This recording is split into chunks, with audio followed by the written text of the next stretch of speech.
Let me start somewhere you probably already feel is obvious.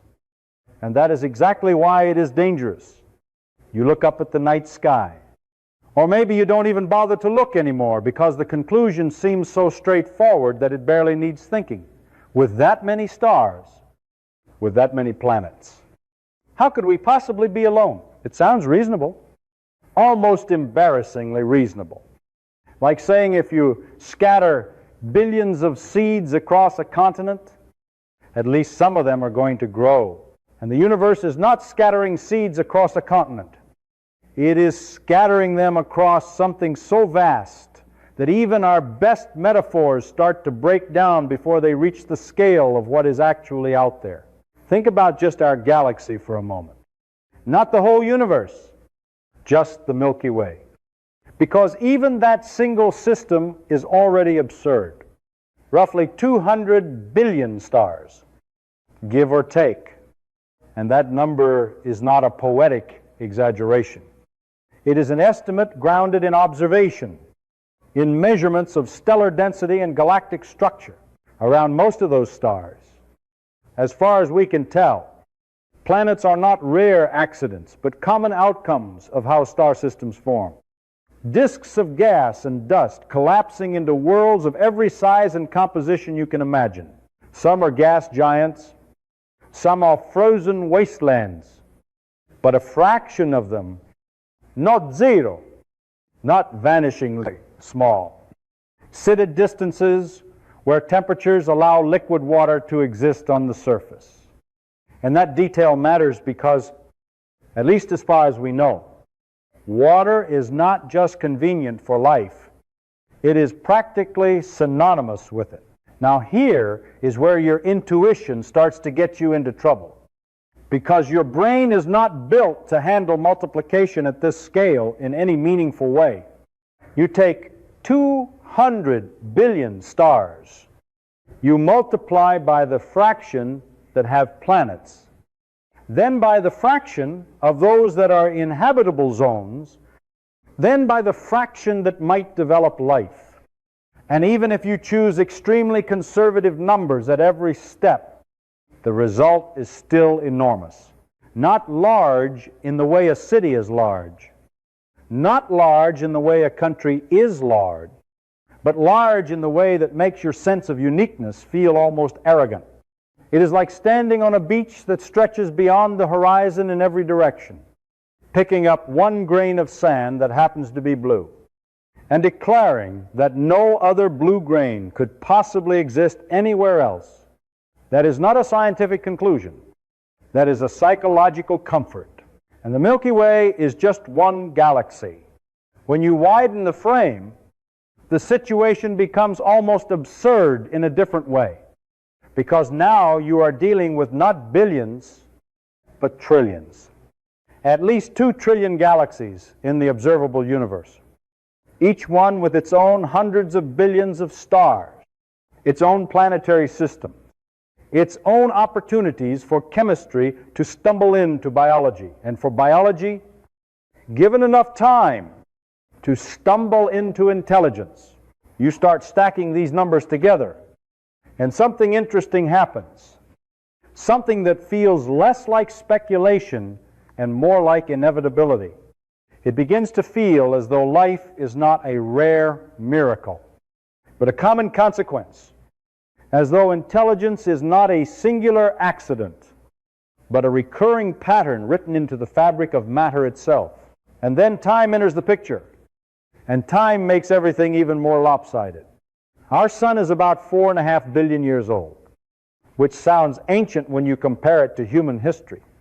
But on a cosmic scale, it is not particularly early, not particularly late, just somewhere in the middle.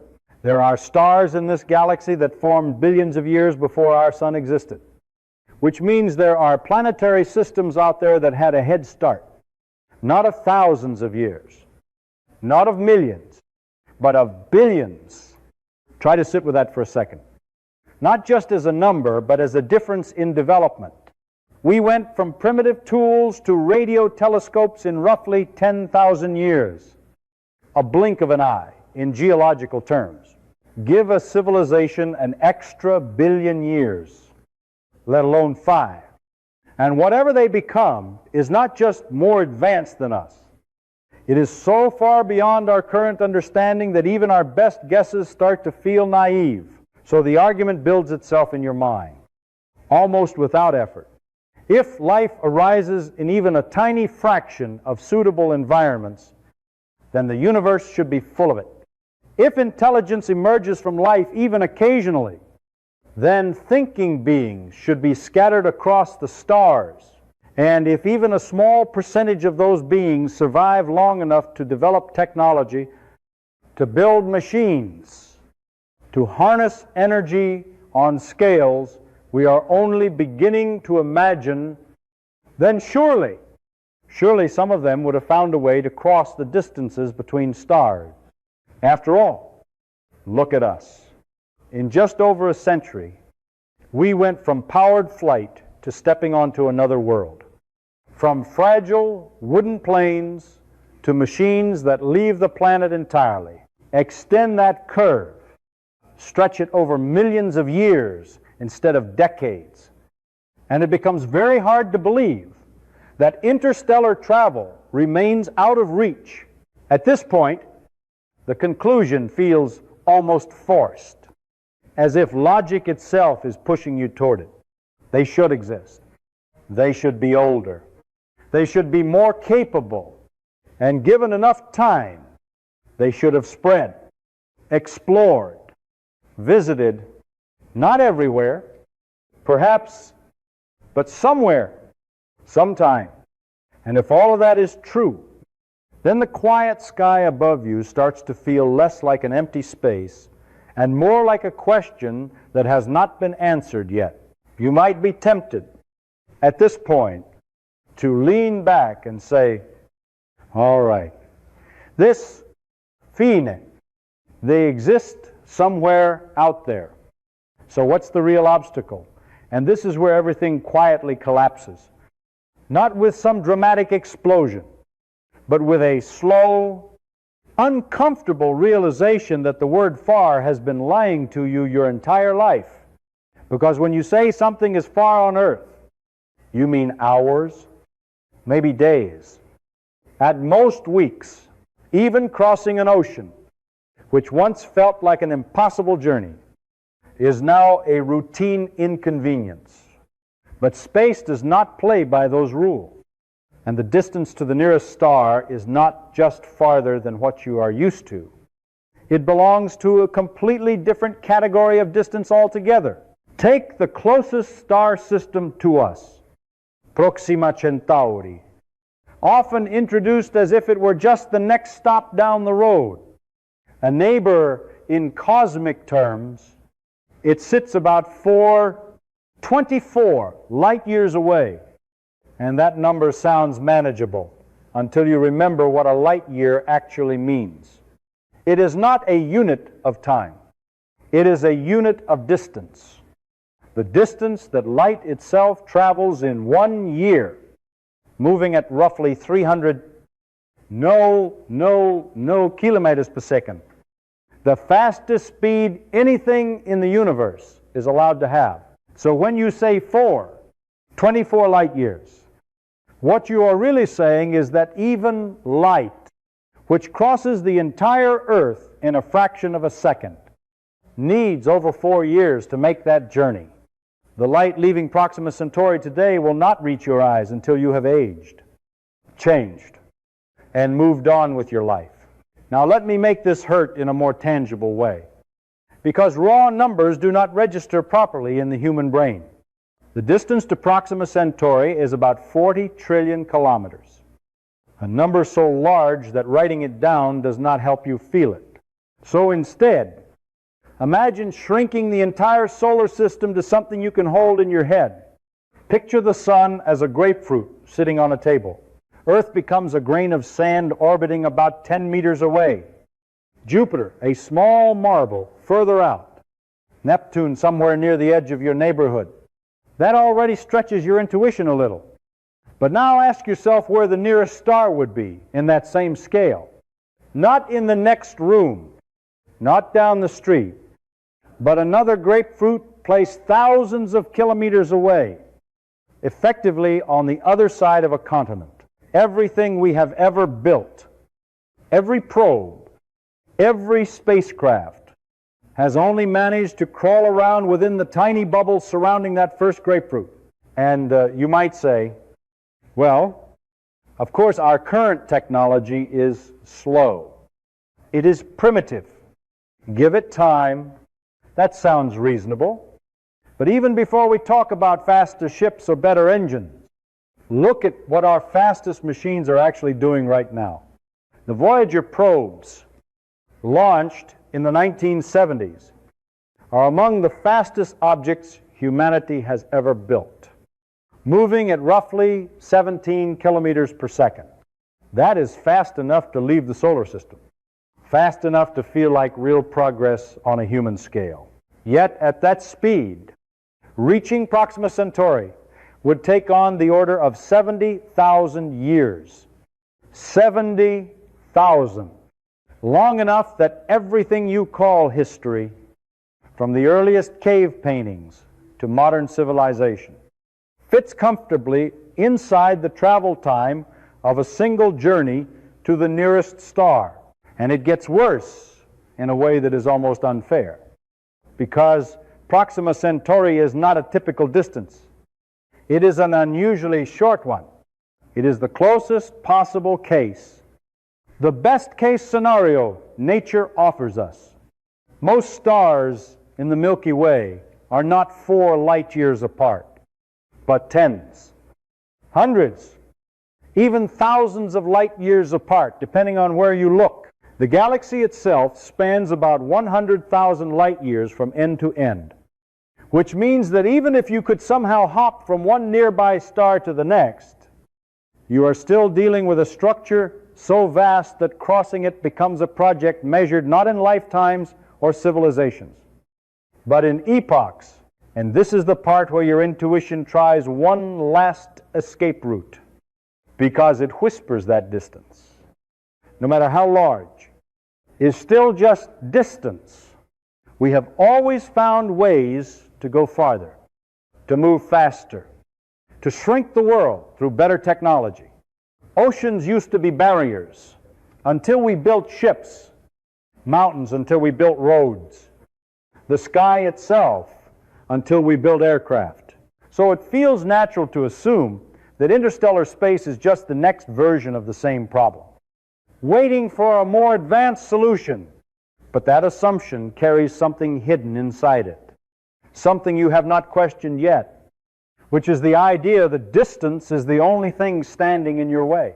Because once you really look at these numbers, not just glance at them, but sit with them long enough for them to feel uncomfortable, a different kind of question starts to form. Not how far is it, but what would it actually take to cross that gap? And that question does not lead where your intuition expects it to go. At some point, almost inevitably, your mind reaches for the simplest escape: go faster. If the distance is unbearable, then reduce the time. If 70,000 years is absurd, then build something that can cross it in decades or years, or at least within a single lifetime. That instinct feels so natural that it barely seems like an assumption at all. Because on Earth, speed has always been the lever that solves distance. Horses gave way to trains, trains to airplanes, airplanes to rockets, and every step along that progression reinforced a quiet belief that there is no true limit, only temporary ceilings waiting to be broken. But the universe does not share that belief. And this is where Einstein enters the story, not as a historical figure, but as the person who discovered that speed itself is not just difficult to increase, it is fundamentally bounded in a way that no amount of engineering can negotiate with. The speed of light, about 300,000 kilometers per second, is often introduced as a very large number, and that is already misleading. because it encourages you to think of it as a challenge, something to approach and eventually surpass with better technology.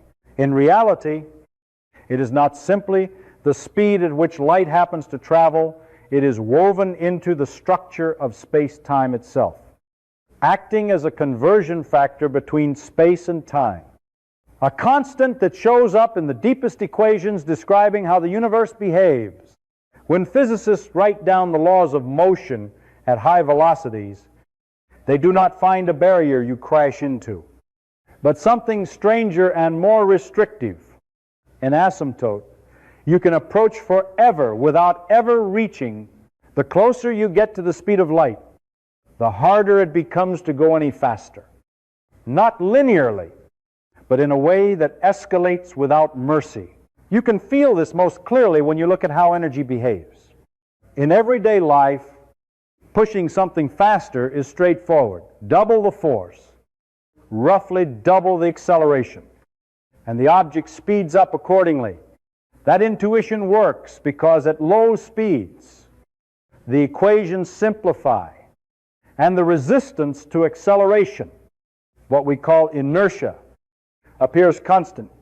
But as velocity increases and begins to approach a significant fraction of the speed of light, that simple picture starts to break. The object does not literally gain mass in the naive sense, but it behaves as though it does, becoming increasingly resistant to further acceleration.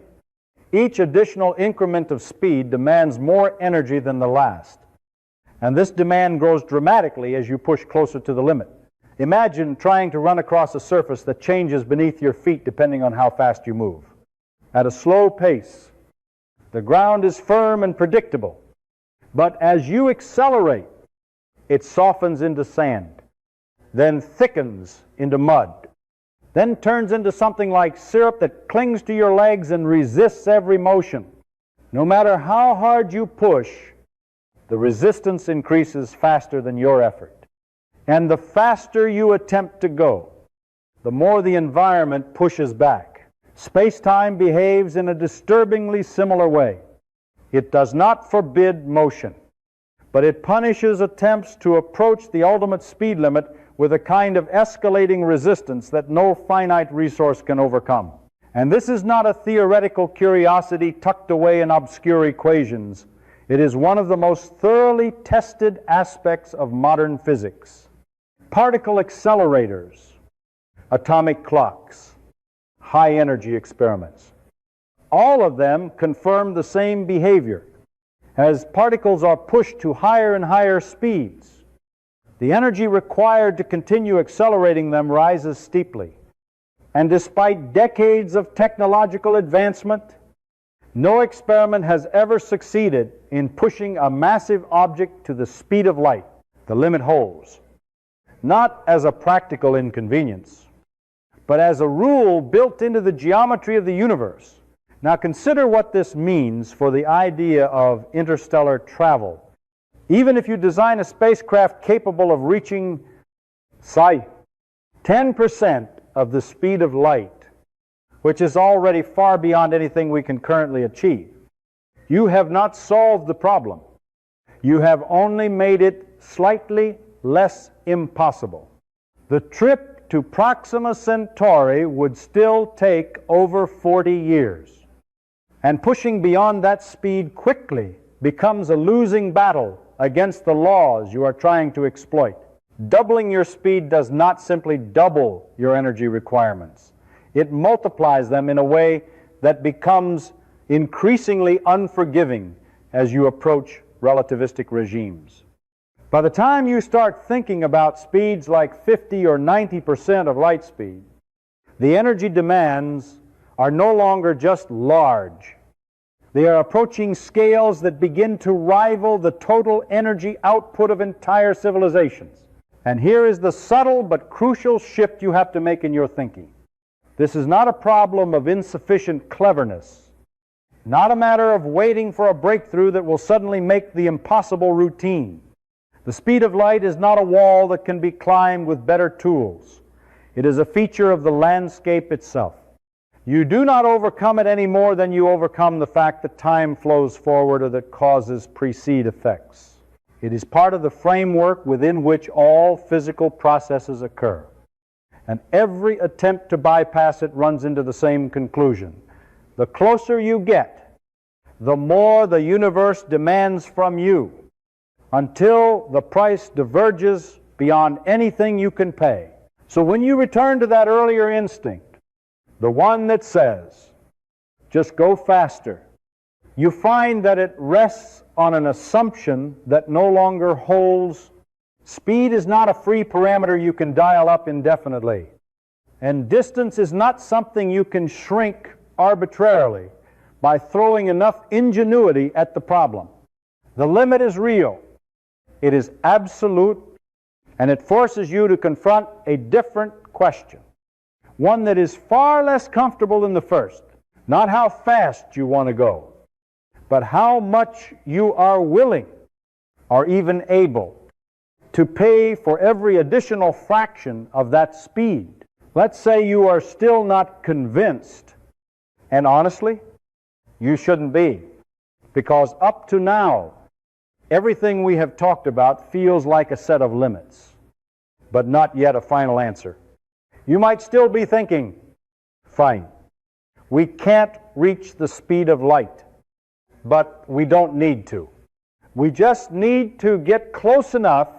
That sounds reasonable. And now the problem becomes much more uncomfortable, because we are no longer talking about what is allowed. We are talking about what it actually costs. So let's make this painfully concrete. Imagine a spacecraft with a mass of about 100,000 kilograms.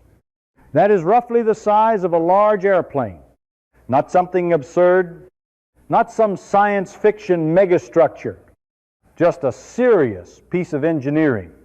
Now ask a very simple question. What does it take to push that object to just 10% of the speed of light? The answer is not a clever trick. It is energy, an enormous amount of energy. To get that spacecraft up to 10% of light speed, you would need an amount of energy that is comparable to a noticeable fraction of everything humanity produces in an entire year. Not one country, not one industry, but all of it combined. Every power plant, every nuclear reactor, every solar panel, every wind turbine, all working together for a full year. And a single spacecraft takes a meaningful slice of that just to get moving. And remember, this is only 10% of the speed of light. At that speed, the trip to the nearest star still takes more than 40 years. Now here is where things start to turn against you in a way that feels almost unfair. That energy does not sit conveniently in a tank waiting to be used. You have to generate it, store it, and convert it into motion. No system is perfect. No engine is 100% efficient. Even if you imagine something unbelievably advanced, something that wastes almost nothing, you still lose some energy along the way. And every bit you lose means you have to generate even more. But all of that is still not the real problem. The real problem is how rockets actually work in space. You cannot push against anything. There is no ground, no air, nothing to brace yourself against. The only way to move forward is to throw something backward. You carry fuel, you burn it, and you eject it out the back. The reaction pushes you forward. That is it. There is no alternative. And here is the trap that closes the moment you try to go fast. That fuel has mass. So before you even start your journey, you are not just accelerating your spacecraft. You are accelerating all of the fuel you are carrying. And that fuel needs more fuel to push it. And that extra fuel needs even more fuel. It stacks on top of itself in a way that does not grow slowly, but explodes. You want a little more speed. You do not need a little more fuel. You need a lot more fuel. Then that fuel makes your ship heavier. which means you need even more fuel to push the extra weight. And that added fuel also has weight. It compounds. It feeds on itself. This is what physicists call the rocket equation. And the name sounds harmless, but it behaves like a kind of tyranny. It does not negotiate with you. It does not care how advanced your civilization is. It simply tells you that the faster you want to go, the more your spacecraft turns into fuel with chemical rockets, the kind we use today. The situation becomes ridiculous almost immediately. Trying to reach even a tiny fraction of the speed of light would require so much fuel that the actual spacecraft becomes almost irrelevant. A small payload buried under an absurd mountain of propellant. So you move to better ideas. Nuclear propulsion, fusion, maybe even matter and antimatter, where mass can be converted into energy with incredible efficiency. That helps, but it does not save you. The equation still applies. You are still throwing mass out the back, and the exponential growth is still there, even with a hypothetical perfect engine, something that wastes nothing and converts fuel into motion with absolute efficiency. The numbers are still staggering for long interstellar journeys at high speed. You could end up needing hundreds of thousands of kilograms of fuel for every single kilogram of spacecraft that actually arrives at the destination. The ship becomes almost entirely fuel, with a tiny fraction left for anything useful. And then, just when you think you have reached the destination in your calculations, something quietly doubles the cost. You have to slow down. If you do not slow down, you do not arrive. You just fly past your target at an enormous speed and disappear into space forever. Slowing down requires the same amount of energy as speeding up. The same fuel, the same problem, all over again. So everything you just paid, you pay again. At this point, the structure of the problem becomes clear in a way that is hard to ignore. Energy demands force you to carry fuel. Fuel increases your mass. Increased mass raises your energy requirements. And the entire system loops back on itself, each part making the others worse. This is not a single obstacle that you solve with a breakthrough. It is a chain of constraints that tighten together the harder you push. And what makes it unsettling is not just how large the numbers are, but how consistent the pattern is. Because every attempt to go faster, to go further, to make the journey practical, feeds directly into the same problem you were trying to escape by now. If you are still holding on to a way out, it probably looks something like this. Fine.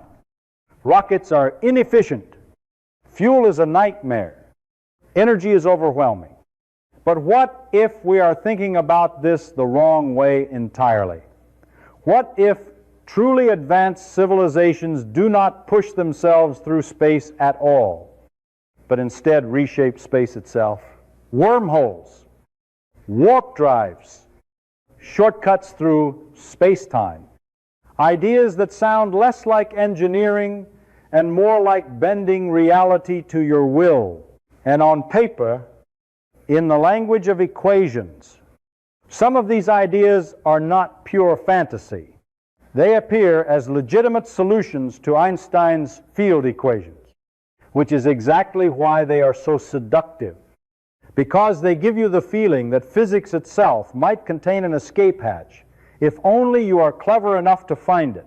Take wormholes, for example, often imagined as tunnels connecting two distant points in space so that you can step in one side and emerge on the other without crossing the distance in between. Mathematically, such structures can exist within general relativity, but the moment you ask what it takes to keep one open, the story changes. The equations demand something called negative energy density, a form of matter that does not behave like anything we have ever observed in bulk. Quantum theory allows tiny, fleeting instances of negative energy, such as in the Casimir effect, where closely spaced metal plates create a minute imbalance in vacuum fluctuations. But scaling that up from something microscopic to something capable of holding open a tunnel between stars is not just an engineering challenge. It is a leap across a gap that may not be bridgeable at all. The energy requirements alone are often described in terms comparable to the mass energy of entire stars, compressed and controlled with precision. We cannot even begin to approach. Warp drives sound more promising at first glance because they do not require the spacecraft itself to exceed the speed of light. Instead, the idea is to contract space in front of the ship and expand it behind, effectively moving the ship by moving space-time around it. The Alcubierre metric shows that such a configuration is mathematically consistent with general relativity. But once again, the details refuse to cooperate. The original formulation requires enormous amounts of exotic matter with negative energy, and even later refinements, which reduce the scale of the requirement, still depend on materials and conditions that may not exist in the real universe.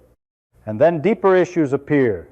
Some analyses suggest that a warp bubble cannot be controlled from within, meaning you could not start it, steer it, or stop it using the ship inside.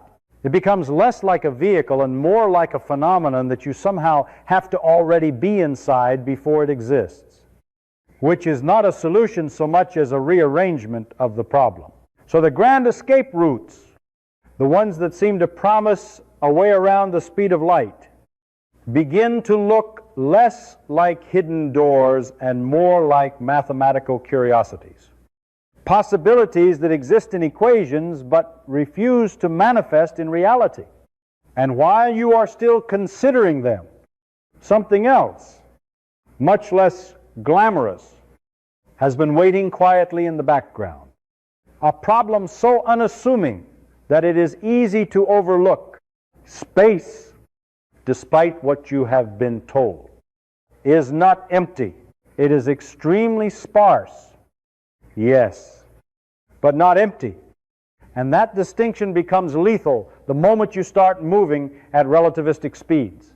At everyday velocities, a single atom drifting through space is irrelevant, something you would never notice. But speed transforms everything. Imagine driving through rain. At low speeds, the droplets barely register. Increase your speed, and they begin to sting. Increase it further, and each drop carries enough energy to dent surfaces. Now replace those raindrops with individual hydrogen atoms, and increase your velocity to a significant fraction of the speed of light. From the perspective of your spacecraft, those atoms are no longer gentle particles. They are incoming projectiles carrying energies comparable to high-energy radiation. They slam into your hull, into your electronics, into anything exposed, creating cascades of secondary particles that penetrate deeper into the structure.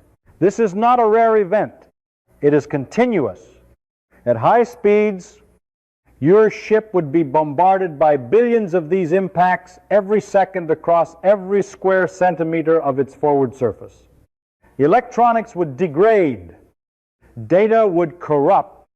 Biological tissue would suffer severe radiation damage. And shielding does not come for free. To protect against this relentless stream of high-energy particles, you would need thick layers of material, dense, heavy shielding that adds enormous mass to your spacecraft. And the moment you add mass, you're back in the grip of the energy and fuel problems we have already seen. Each solution feeding directly into the same constraints you were trying to escape. And then there is dust, which sounds harmless until you remember how energy scales with speed. Tiny grains, smaller than a human hair, drift through interstellar space. At low speeds, they are nothing. At relativistic speeds, each one becomes a microscopic bomb. When such a particle strikes your spacecraft, it does not bounce off. It vaporizes on impact, releasing a burst of energy that can punch into the hull, erode surfaces, and over long distances, gradually sandblast the front of the ship away. And unlike radiation, which can sometimes be mitigated with shielding, impacts are unpredictable. You cannot guarantee uniform damage. A slightly larger grain, encountered at the wrong moment, could cause catastrophic failure. So now you find yourself in a position that feels almost ironic. The grand, exotic ideas fail because they demand physics we do not know how to realize.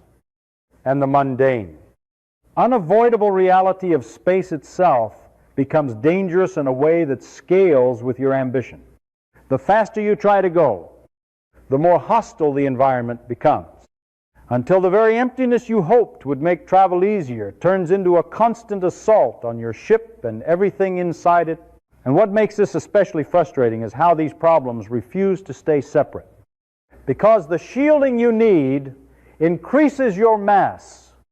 The mass increases your energy requirements. The energy requires more fuel. And the fuel compounds the entire system again. Nothing solves itself cleanly. Every improvement creates another burden. And the path forward does not simplify. It entangles. Let's imagine, just for a moment, that you are stubborn enough to push past everything we have said so far. You solve the energy problem. Somehow, you tame the rocket equation, or at least make it manageable. You build shielding strong enough to survive the interstellar medium. You accept the cost, the scale, the absurd engineering, and you still decide to go. Because after all of this, you might think the universe has not explicitly forbidden the journey. It has only made it unimaginably difficult. So perhaps, with enough determination, you can still cross the gap. And in a narrow, technical sense, you might be right. But this is where the problem changes in a way that is much harder to see at first. Because it is no longer about whether you can go, but about what it means to go, not in terms of distance or speed, but in terms of time, and more importantly, in terms of connection, because the moment you move at a significant fraction of the speed of light, time itself stops behaving the way you are used to, and what seemed like a journey through space quietly becomes something else entirely. Relativity does something deeply unintuitive. As your speed increases, time for you slows down relative to those who remain at rest. This is not an illusion, not a trick of perception, but a measurable, experimentally verified effect. Clocks moving at high speeds tick more slowly than stationary ones. Astronauts age very slightly less than people on Earth. At everyday speeds, the difference is negligible. But as you approach relativistic velocities, it becomes profound. Now this sounds, at first, like a gift. If time on your spacecraft runs slower, then from your perspective, the journey is shorter. You might travel to a star system dozens of light years away and experience only a handful of years on board. While decades pass on Earth, that feels like a solution, a way to make interstellar travel compatible with a human lifetime. But that interpretation hides something crucial, something that only becomes clear when you step back and ask what travel is supposed to accomplish. Because you are not traveling in isolation. You are leaving something behind. Imagine a journey to a star 50 light years away at a speed close to that of light. From your perspective, perhaps the trip takes 10 or 20 years. You age, you live. You experience the voyage as something finite, something contained within your own life. But back on Earth, 50 years pass before you even arrive. If you turn around and come back, another 50 years pass. More than a century has gone by in the place you once called home. Everyone you knew is gone. Not just older, not just changed, but gone. The people who launched you, the friends you spoke to before departure, the world you understood. All of it exists only in memory.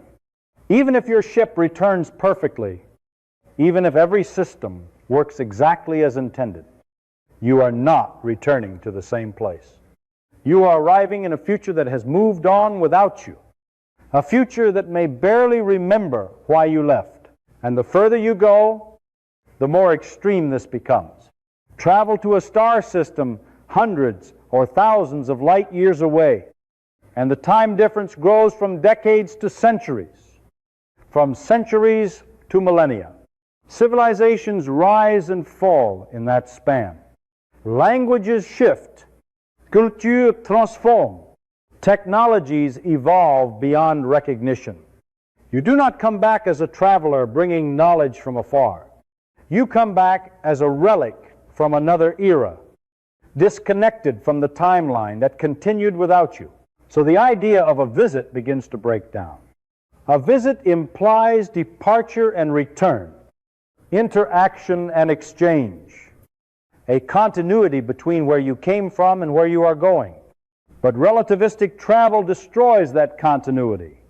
It severs the timeline into two paths that cannot be reconciled in any meaningful way. You can leave and you can arrive somewhere else, but you cannot maintain a relationship between the two ends of that journey in the way your intuition expects. And this is not just a human limitation, not just a problem of lifespan or memory. It applies to any civilization, no matter how advanced, because it is rooted in the structure of space-time itself. Even if you replace human travelers with machines, with artificial intelligence that does not age in the same way, the disconnect remains. Information cannot travel faster than light. Messages take years, decades, centuries to cross the same distances. By the time a signal reaches its destination and a reply returns, the context that gave that message meaning may no longer exist. So what looked like a problem of engineering reveals itself as a problem of meaning. Interstellar travel, even if achieved, does not function like exploration on Earth. It is not a matter of going somewhere, learning something, and bringing it back. It is closer to a one-way migration through time, a commitment to leave your origin behind in a way that cannot be undone. And when you look at it from that perspective, a different kind of question emerges, one that has nothing to do with physics equations or propulsion systems. Why would any civilization choose to do this at scale?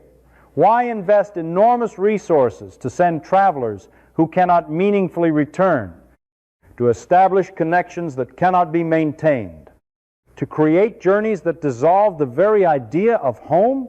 Because once you see it clearly, the barrier is no longer just distance or speed or energy. It is the quiet realization that even if you could cross the stars, the act of doing so might erase the very thing you thought you were trying to preserve. By the time you reach this point, the question that once felt so simple has quietly changed shape. It is no longer, are they out there? Because everything we have walked through makes it very hard to believe that life and intelligence are rare in a universe this large. The real question, the one that keeps echoing underneath everything else, is the one Enrico Fermi famously asked in a much more casual setting. If all of this is true, if the numbers are so overwhelming, if civilizations have had billions of years to arise and develop, then where is everybody? At first glance, that question feels like a contradiction. The numbers push you toward abundance, while the silence suggests absence. And it is tempting to resolve that tension with imaginative explanations. Perhaps advanced civilizations choose to hide. Perhaps they observe from a distance, treating emerging worlds like ours as protected environments. Perhaps they evolve beyond physical form, or destroy themselves before reaching the stage where interstellar travel becomes possible. These ideas are interesting, and they say something about how we think, but they all introduce additional assumptions, layers of speculation stacked on top of a problem that may not require them, because there is a simpler way to look at it, one that does not rely on hidden motives or unknown behaviors, but on the same physics we have been following all along. If crossing interstellar distances is not just difficult, but fundamentally constrained by energy, by momentum, by radiation, and by time itself, then the absence of visitors is not mysterious. It is expected, not because no one exists, but because the universe does not make it easy or even practical for anyone to show up. And yet, something interesting remained. While moving matter across these distances runs into one barrier after another, sending information does not face the same kind of resistance. Electromagnetic signals, radio waves, light itself travel at the maximum speed allowed by the universe. They do not require you to carry mass. They do not demand exponential fuel. They are not sandblasted by interstellar dust in the same catastrophic way.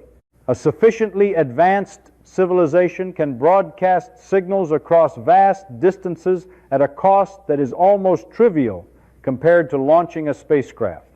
The signal weakens as it spreads. But it still propagates, still arrives, still carries structure that can, in principle, be detected. Now think about what that implies. If a civilization wanted to announce its presence, to reach out, to communicate, the cheapest and most efficient way to do it is not to send a ship, but to send a signal. A radio transmission can cross light years without needing to accelerate anything massive. It does not suffer from the tyranny of the rocket equation. It does not need to slow down at the destination. It simply moves at the only speed the universe truly allows, carrying patterns that can be interpreted by anyone capable of receiving them. This changes the expectation in a subtle but important way. Instead of imagining a galaxy filled with travelers moving from star to star, you begin to picture something quieter, more patient, a network of distant points exchanging information over long intervals, not neighbors dropping in unannounced, but correspondents separated by vast distances, each message taking years, decades, or centuries to arrive. A conversation stretched across generations rather than minutes, and even that comes with its own limitations. A message sent to a star 100 light years away takes a century to get there, and another century for a reply to return. By the time the exchange completes, the context on both sides may have shifted dramatically. The civilization that sent the original message may have changed, evolved, or even disappeared. Communication is possible, but it is slow, fragmented, and uncertain. The universe allows the exchange of information, but it does not make it convenient. So when you return to the silence, it begins to look different. It is no longer a contradiction that demands an exotic explanation. It is a consequence of scale and constraint. The distances are vast. The costs are enormous. And the speed limit is absolute. Civilizations may exist, may thrive, may develop technologies far beyond anything we can imagine, but they are still embedded in the same framework of physics. They face the same trade-offs, the same barriers, the same decisions about where to invest their resources. And perhaps that leads to a picture that is less dramatic but more consistent. A universe that is not empty, but not crowded in the way we once imagined. A universe where intelligence arises in many places, but each instance is largely isolated, separated by distances that make physical contact rare or effectively non-existent. Not a cosmic city with constant traffic between stars, but something more like a vast, dark ocean, where signals travel farther than ships ever could, and where most of what exists remains out of reach. Not because it is hidden, but because the structure of reality itself keeps it that way. You can still look up at the night sky and wonder who else is out there. And that question does not lose its power.